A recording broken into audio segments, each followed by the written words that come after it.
پاکستان نے اسرائیل کو بطور ملک جو ہے وہ تسلیم نہیں کیا۔ پاکستانی پاسپورٹ پر آج بھی صاف لکھا ہے کہ یہ پاسپورٹ اسرائیل کے علاوہ دنیا کے تمام ممالک کے لیے کارآمد ہے۔ اس پالیسی کے پیچھے کئی وجوہات ہیں۔ فلسطین کے لیے غیر متزلزل حمایت، مسلم دنیا خاص طور پر عرب ممالک سے یکجہتی اور ملک کے اندر عوامی اور مذہبی حلقوں کا شدید دباؤ جو اسرائیل سے کسی بھی قسم کے تعلقات کو گناہ سمجھتے۔ لیکن کیا یہ کہانی اتنی سیدھی ہے؟ پردے کے پیچھے ہمیشہ کچھ اور بھی چلتا رہا۔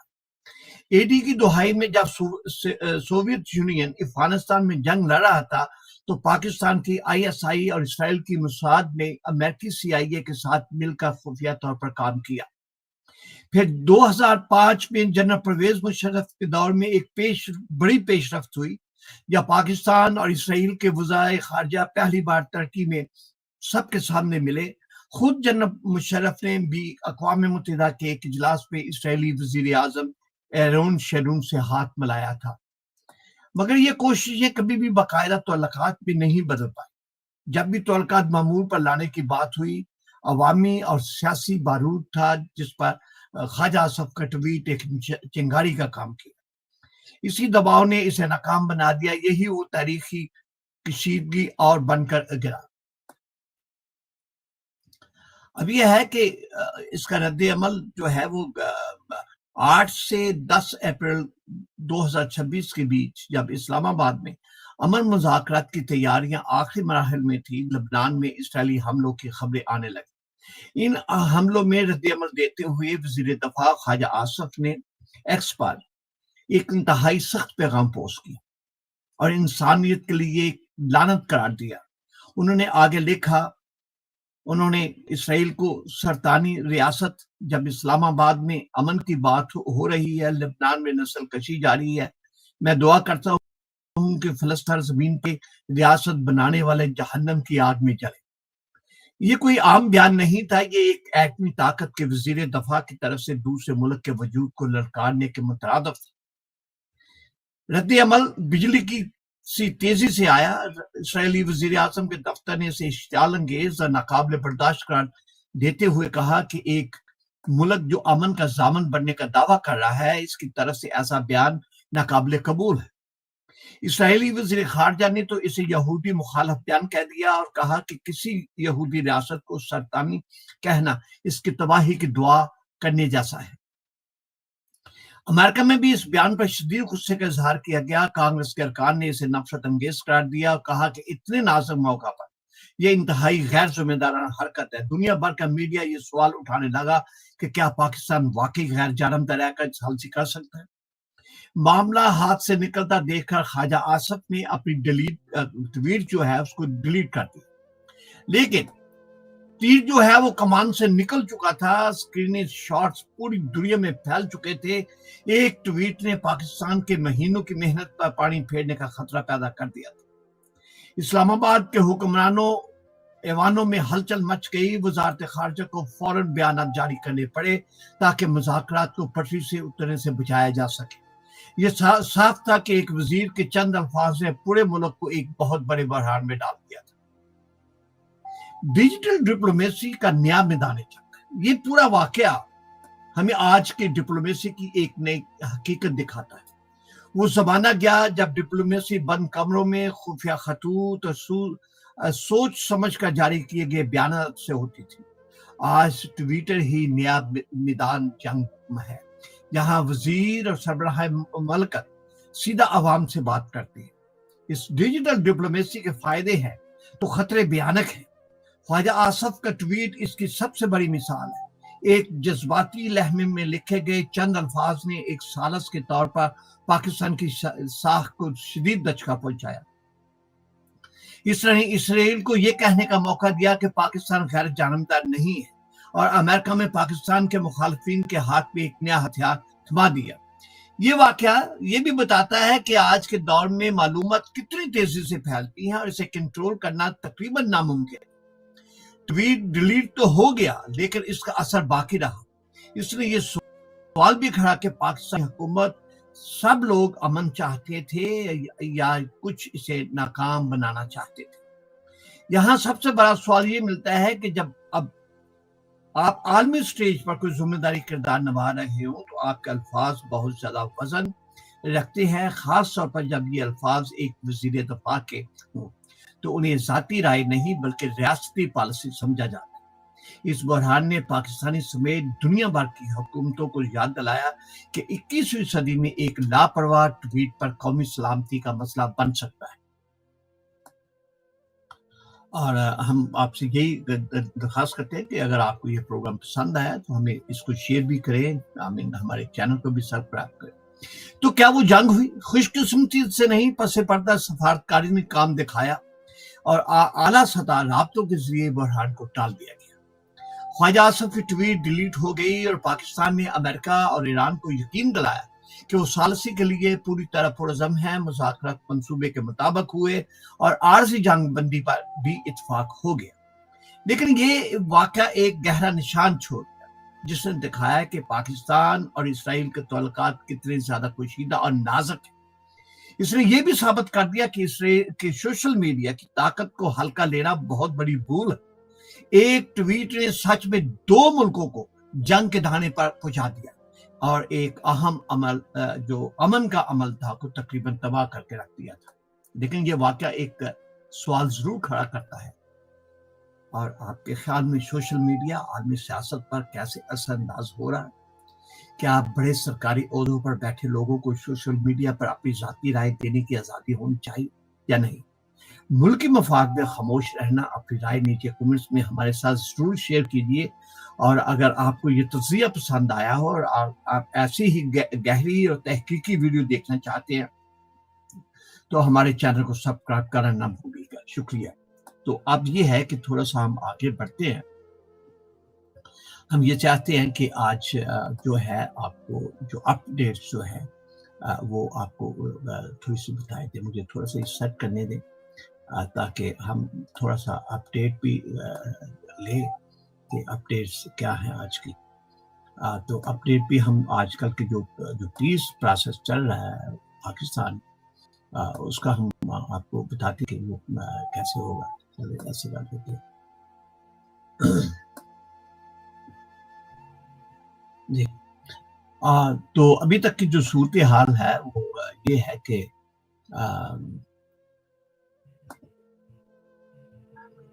اسلام آباد اس وقت عالمی سفارتکاری کا مرکز بنا ہوا ہے، جہاں امریکہ اور ایران کے درمیان انتہائی اہم اور تاریخی امن مذاکرات جاری ہیں۔ یہ مذاکرات نہ صرف خطے کے مستقبل کے لیے اہم ہیں بلکہ عالمی سیاست، معیشت اور سلامتی پر بھی گہرے اثر مرتب کر سکتے ہیں۔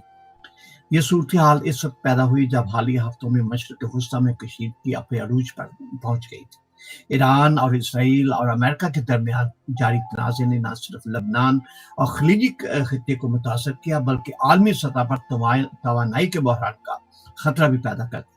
ایسے میں پاکستان نے ایک اہم کردار ادا کرتے ہوئے امریکہ اور ایران کے درمیان جنگ بندی کروائی، اور جو ہے اب مذاکرات کی میزبانی جو ہو رہی ہے۔ اس کا تھوڑا سا پس منظر بھی ہم آپ کو تھوڑا سا شیئر کر رہے ہیں آپ کے ساتھ کہ چند ہفتے قبل امریکہ اور ایران کے درمیان شدید کشیدگی دیکھی گئی، جس میں اسرائیل بھی براہ راست یا بلا واسطہ طور پر شامل رہا۔ اس کشیدگی کے نتیجے میں لبنان میں جھڑپیں، خلیج میں عدم استحکام اور عالمی سطح پر تیل کی قیمتوں میں اتار چڑھاؤ دیکھنے میں آیا۔ پاکستان نے اس نازک صورتحال میں سفارتی کوششیں تیز کرتے ہوئے 1-2 ہفتوں کی جنگ بندی کروانے میں اہم کردار ادا کیا، جس کے بعد دونوں ممالک کو اسلام آباد میں مذاکرات کے لیے مدعو کیا گیا۔ اسلام آباد کی جو موجودہ صورتحال ہے وہ ہم آپ کو بتاتے ہیں کہ اسلام آباد میں اس وقت سیکیورٹی کے انتہائی سخت انتظامات کیے گئے ہیں۔ شہر کے اہم علاقوں میں ناکہ بندی، سڑکوں کی بندش اور فوجی تعیناتی نے دارالحکومت کو تقریباً ایک ہائی سیکیورٹی زون میں تبدیل کر دیا۔ اہم وفود ایک محفوظ مقام پر مذاکرات کرے ہیں جہاں میڈیا کی رسائی بھی محدود رکھی گئی ہے۔ امریکی وفد کی قیادت نائب صدر جو ہیں جے ڈی وینس کر رہے ہیں، جبکہ ایرانی وفد میں اعلیٰ سطح کے احکام شامل ہیں جن پارلیمنٹ کے اسپیکر اور وزیر خارجہ بھی شامل ہیں۔ پاکستانی قیادت بشمول وزیر اعظم شہباز شریف اور اعلیٰ حکومتی نمائندے ان مذاکرات میں ثالث کا جو کردار ہے وہ کر رہے ہیں۔ ہم اپنے ناظرین کو اس مذاکرات کا ایجنڈا بھی بتا دیتے ہیں کہ ان مذاکرات میں کئی اہم معاملات جو ہے وہ زیر بحث ہیں، جن میں جنگ بندی کو مستقل شکل دینا، لبنان میں جاری کشیدگی کا خاتمہ کرنا، خلیج میں اسٹریٹجک راسا اسٹیٹ آف ہرمس کی بحالی، اور اقتصادی پابندیوں اور اثاثوں کا معاملہ، علاقائی سلامتی اور مستقبل کے جو ہے وہ معاہدات جو ہے اس میں ہوں گے۔ اور یہ تمام نکات انتہائی احساس ہے اور ان پر اختلافات بھی بہت موجود ہیں۔ اگرچہ مذاکرات اب ایک بڑی پیش رفت سمجھے جا رہے ہیں، لیکن ان کے سامنے کی رکاوٹیں بھی موجود ہیں۔ لبنان کا جو مسئلہ ہے، ایران کا موقف ہے کہ لبنان میں جنگ بندی کے بغیر کوئی معاہدہ نہیں ہے، جبکہ امریکہ اور اسرائیل اس پر متفق نہیں۔ دونوں ممالک کے درمیان دہائیوں پر محیط عدم اعتماد مذاکرات کو مشکل بناتا نظر آ رہا ہے۔ یہاں پہ اسرائیل کا جو کردار جو ہے، اسرائیل کی جاری فوجی کارروائی صورتحال کو مزید پیچیدہ بنا رہی ہے، جس سے مذاکرات متاثر ہو سکتے۔ اقتصادی جو مطالبات ہے، ایران کی جانب سے منجمد اثاثوں کی بحالی اور پابندیوں میں نرمی جیسے مطالبات بھی اہم تنازع ہیں۔ عالمی اگر اس کا رد عمل اگر ہم بات کرتے ہیں کہ دنیا بھر کی نظریں جو ہیں اس وقت اسلام آباد پر مرکوز ہیں۔ چین، خلیجی ممالک اور دیگر عالمی طاقتیں بھی مذاکرات میں دلچسپی لے رہی ہیں اور ممکنہ طور پر کردار ادا کر سکتی ہیں۔ یہ مذاکرات نہ صرف خطے بلکہ عالمی معیشت کے لیے بھی اہم ہے، خاص طور پر تیل کی ترسیل کے حوالے سے۔ پاکستان کا جو کردار ہے، پاکستان نے اس پورے عمل میں ایک اہم ثالث کے طور پر خود کو منوایا ہے۔ یہ ایک بڑی سفارتی کامیابی سمجھی جا رہی ہے کہ پاکستان نے دونوں ممالک کو ایک میز پر لانے میں کامیابی حاصل کی۔ وزیر اعظم شہباز شریف نے اس موقع کو تاریخی لمحہ قرار دیا ہے اور امید ظاہر کی ہے کہ یہ مذاکرات خطے میں دیر پا امن کی بنیاد جو وہ رکھیں گے۔ اگر یہ مذاکرات جو ہے وہ اگر کامیاب ہوتے ہیں تو اس سے مشرق وسطی میں کشیدگی کم ہو سکتی ہے، عالمی تیل کی منڈی میں استحکام آ سکتا ہے، لبنان اور دیگر متاثرہ علاقوں میں امن قائم ہو سکتا ہے، پاکستان کا عالمی کردار مزید مضبوط ہو سکتا ہے۔ لیکن اگر مذاکرات ناکام ہوتی ہیں تو جنگ دوبارہ شدت اختیار کر سکتی ہے، عالمی معیشت پر منفی اثرات پڑ سکتے ہیں اور خطے میں عدم استحکام جو ہے وہ بڑھ سکتا ہے۔ اب یہ ہے کہ یہ صورتحال ایک اہم بنیادی سوال کو جنم دیتی ہے کہ کیا سفارتکاری واقعی جنگ کا متبادل بن سکتی ہے، اور کیا اسلام آباد میں ہونے والی یہ مذاکرات دنیا کو ایک نئے بحران سے بچا سکتے ہیں۔ اسلام آباد میں جاری یہ امن مذاکرات نہ صرف پاکستان بلکہ پوری دنیا کے لیے ایک اہم امتحان ہے۔ یہ لہم فیصلہ کن ہے، یا تو دنیا ایک نئے امن کی طرف بڑھے گی یا ایک اور بڑے تنازع کی طرف۔ فی الحال امید اور خدشات دونوں موجود ہیں۔ دنیا انتظار کر رہی ہے کہ ان مذاکرات کا انجام کیا ہوتا ہے۔ ہماری آپ سے یہی درخواست ہے کہ آج تک ہم آپ کو یہی اپڈیٹ تھی، اور خواجہ آصف اور اسرائیل کے درمیان جو کشیدگی اس کے متعلق آپ کو صورتحال سے آگاہ کرنا ہے۔ ایک بار پھر آپ سے یہی ریکویسٹ ہے کہ اگر آپ کو ہمارا پروگرام پسند آیا، آپ ہمارے چینل کو سبسکرائب ضرور کروائیں، اور ہمیں لکھیں، ہمیں کمنٹس دیں، اس کو شیئر کریں، فیملی کو آگے شیئر کریں، اور اپنی آراء سے ضرور ہمیں کیجیے گا۔ ہم کل پھر ایک پروگرام ہمارے پینلسٹ کے ساتھ پھر حاضر ہوں گے۔ کل کے پروگرام سنڈے کا ہمارا پروگرام ہوتا ہے 9 بجے پاکستانی ٹائم وقت کے مطابق۔ تو کل تک کے لیے اجازت دیں، اللہ حافظ اور اپنا خیال رکھیں۔